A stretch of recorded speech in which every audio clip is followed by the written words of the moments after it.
Navigans.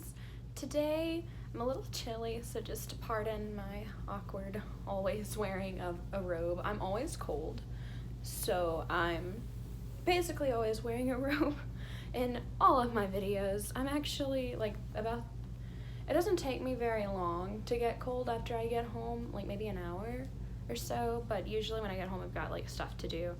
So I have to move around a lot, but when I settle down like this, I know I'm going to get cold. That's why I went ahead, and I was gonna just keep it as a cape, but then I was like, this looks very awkward. It looks like I'm just trying to make my robe into a cape, so I'm just gonna wear it as a robe like it's supposed to be. Today we're gonna talk about connecting with somebody, which sounds a lot scarier than it actually is. So I brought you guys someone you've already met.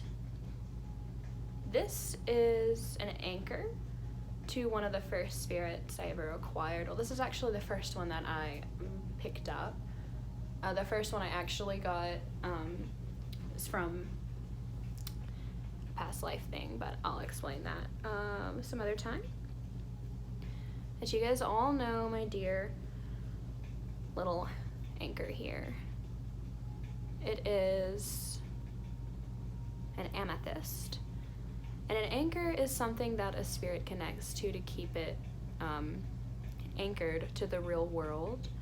It's basically where it chooses to put a lot of its energy in, or pretty much most of its energy that it has in the physical plane is stored in an anchor, which can be pretty much any object. I prefer crystals because they you can cleanse them pretty easily and in a big variety of ways, and the crystals have meanings themselves.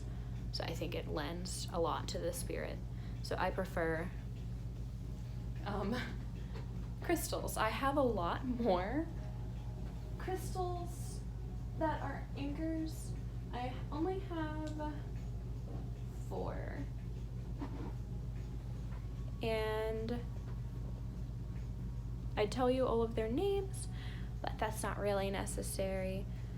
But even if I did tell you their names, you probably couldn't. Well, actually, you couldn't call them because they're not free real estate or whatever. These are my children. And there's Chieko, Tamara Rose, Xavi, who's super, super shy, and then Agatha. And I love them all, and they're absolutely beautiful. I like for the anchors to have meaning, and I love for them to be as unique as possible. You can rehome your spirits pretty easily. This is actually her 3rd one. The second one was a lapis lazuli, which she conveniently made vanish, and then she found it like a week later, but I'd already replaced her anchor with this because I held on to her until I could get an anchor for her. Now, connecting with somebody, it doesn't have to be a spirit, it can be your friend.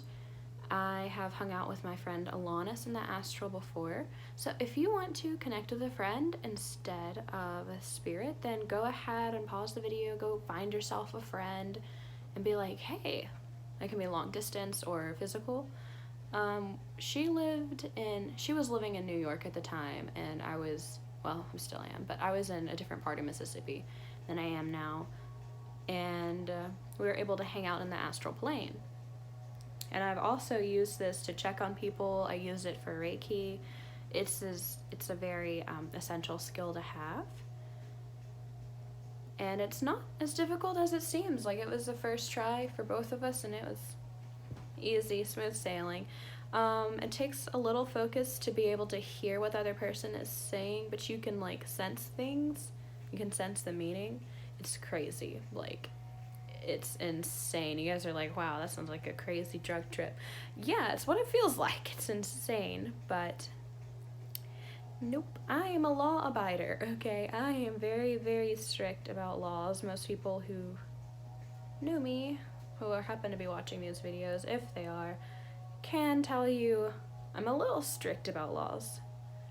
A bit, hard-headed about it, to put it nicely. Some people have put it a little less nicely, but the laws are in place to keep us safe, and that's why I think they should be followed. For the most part. Now, some laws that violate human rights are not okay, and those laws can go die. But most laws are in place for our health and safety, you know, like, please don't drunk drive because you could kill someone else.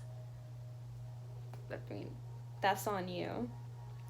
But I know you guys are all good beings who would never do such a thing.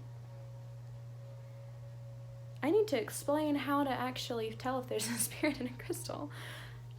All crystals have an energy to them that's really clean and nice. But spirits have this high vibration energy that's very powerful. Like, you pick it up and it sends tingles, or like a wave of cold or heat, or however you sense energy, and you can tell there's it's like a whole person. It's like, whoa, that's not any crystal. This crystal has a person in it, or some kind of entity. In this case, it is a person. She was around a very long time ago. She's Celtic. So, you know, she's been around a while. How she ended up here, I don't know, but I'm happy to have her. She is a dear. Now, this can also be used for spirit guides, and speaking with your ancestors, which are also useful if you're feeling like you need some guidance, or you're feeling lost or trapped. And if it's somebody else, if it's like an actual person that has a body and is in this realm, you're going to need them to also participate and get into the astral.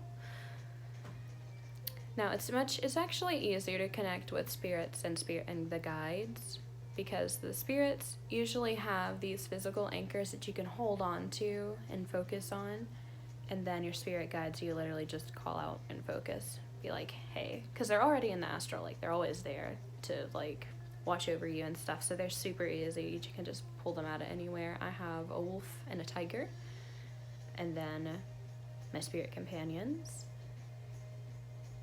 So, no matter who you are trying to contact, once you call them in, you'll focus on them and be ready to listen with your heart and your mind, not just your ears, and see and hear and feel everything that's going on, because most of it's going to be important. And it's best to set up a different astral space for guests. It's just to protect yourself generally. I have like a tea party sitting in a garden for guests, and like a meadow. Like, I just create an astral space with the other person if it's another person. But my spirit guides and companions all come into my personal space because it's a personal thing. And focus is your key. You're going to be open and work hard to visualize how my roommate is home. Doing a video. What? Video. And I lost my train of thought. So when you would like to connect with someone, particularly, let's just work through. Okay, if you're focusing on a person, we're going to go ahead and get into your basic meditation state. And once you get into your meditative state and you've gone into the astral, you can feel it. Your body is heavy, and it's like it's floating, and your mind has ascended, and you're now vibrating at a higher frequency. So you're going to go ahead and you're going to call them to a space. It helps to have we were able to message, but you can also call them, like voice call, to help and find where they are. I just have my spirit guides find people and be like, hey, show me where so-and-so is, because I will wander forever. I really like to wander around the astral, so that's why I have to have someone to help me focus. and you can stay in there as long as you want. Some people that, if you're not really used to the astral as much, I've had a lot of practice with the astral, but my friend had not. So she was dizzy, and I think her stomach was, no, I think she just had a really bad headache because she wasn't used to it as much. So practice is important. Now, if you're going to connect with the spirit, it has an anchor. Going to meditate in your calm state, and then you're going to keep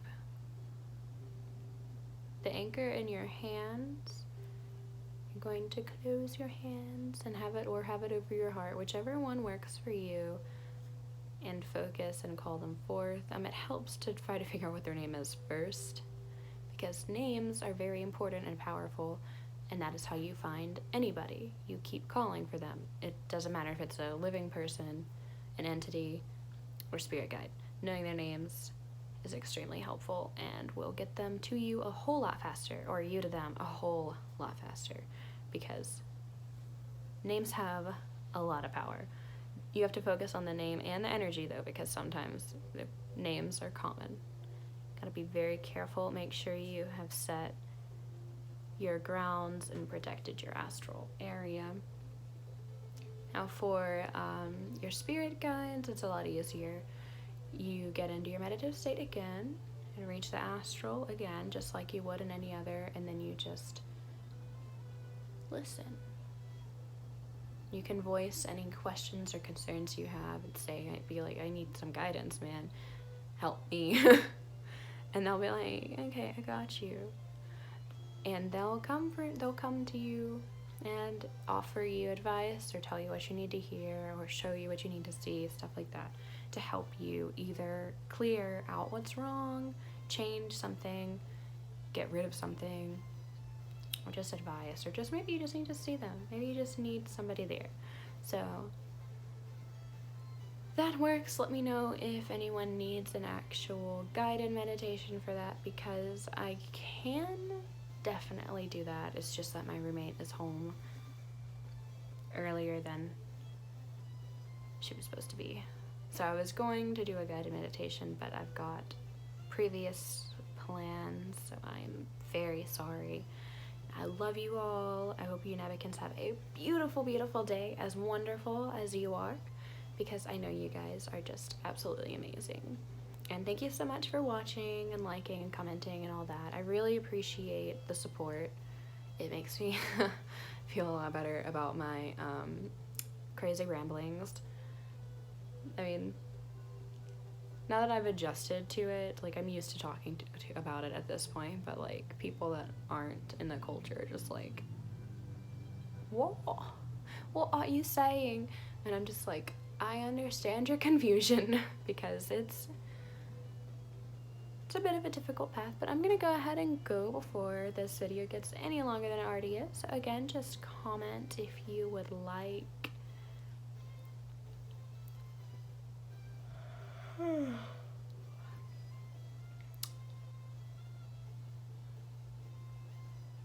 Oh dear. Oh, if you would like a guided meditation, which is actually probably what I'm going to post on the Astral Plane playlist, because I was planning to do the meditation in the meditation playlist, but it ended up just being a really long explanation.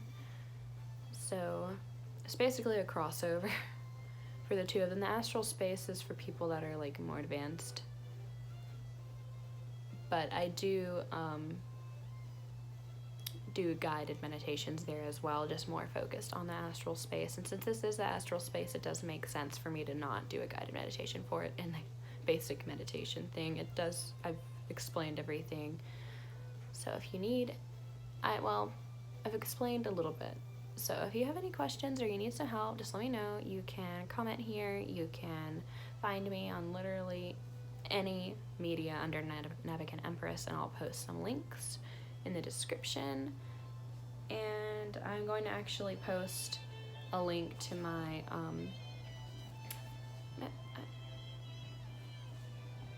little Reiki meditation playlist because it has nice music on it. I hope you guys have a wonderful day. Thank you so much for listening to my rambling. Bye.